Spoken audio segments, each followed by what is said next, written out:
नमस्कार मंडळी, कसे आहात सगळे? अंतरा फूडी ब्लॉगमध्ये तुमचं स्वागत आहे। तर आज मी तुम्हाला दाखवणार आहे वालपापडीची भाजी। तर ही वालपापडी आहे, बघू शकता अशी साफ करून हातानेच ती तोडून घेतलेली आहे। आणि त्यासाठी साहित्य घेतलेले आहे ओल्या नारळाचा कीस, हिरवी मिरची, टोमॅटो, कांदा उभा लांब चिरून घेतलेला आहे, हळद आणि मीठ। आता सगळ्यात पहिलं आपण तेल गरम करून घेऊया।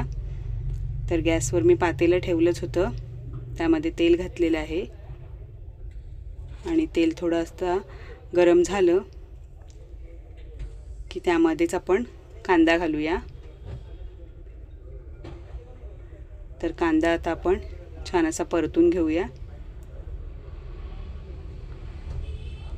आणि कांदा परतत आला की त्यावरच आपण हिरवी मिरची घालायची आहे आणि हिरवी मिरची पण मी आता 2 मिनिटांवर परतून घेणार आहे। तरी बघू शकता, तर मस्त आपला कांदा आणि मिरची परतून झालेली आहे। आता मी टोमॅटो घालणार आहे। तर टोमॅटोचे काप मी थोडे जाडसरच ठेवलेले आहेत, नाहीतर सगळा भाजीला लालसर रंग उतरतो। तर आता मी हळद घातलेली आहे आणि मीठ घातलेलं आहे। तर ते पण आपण छान एकजीव करून घेऊया, हळदीचा कच्चा वास जाईपर्यंत। तर हे आता मिश्रण आपलं एकजीव झालेलं आहे। आता त्यामध्ये मी वालपापडी घालणार आहे आणि ती देखील मी छान अशी एकजीव करून घेणार आहे। तर बघू शकता,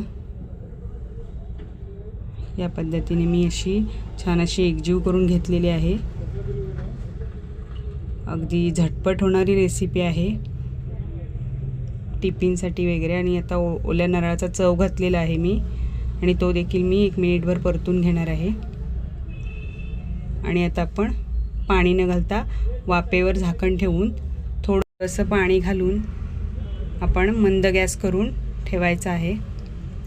आणि बघू शकता, मी पाणी वाफेवरचं बाजूला केलं आहे आणि 5 मिनिटं होऊन गेलेली आहेत। तर आपली भाजी अशी छान अशी रेडी झालेली आहे। जास्त वेळ ह्या भाजीला शिजण्यासाठी देखील लागत नाही। तर कशी वाटली माझी रेसिपी कमेंटमध्ये मला नक्की सांगा। लाईक करा, शेअर करा आणि माझ्या चॅनलला सबस्क्राईब करा। धन्यवाद।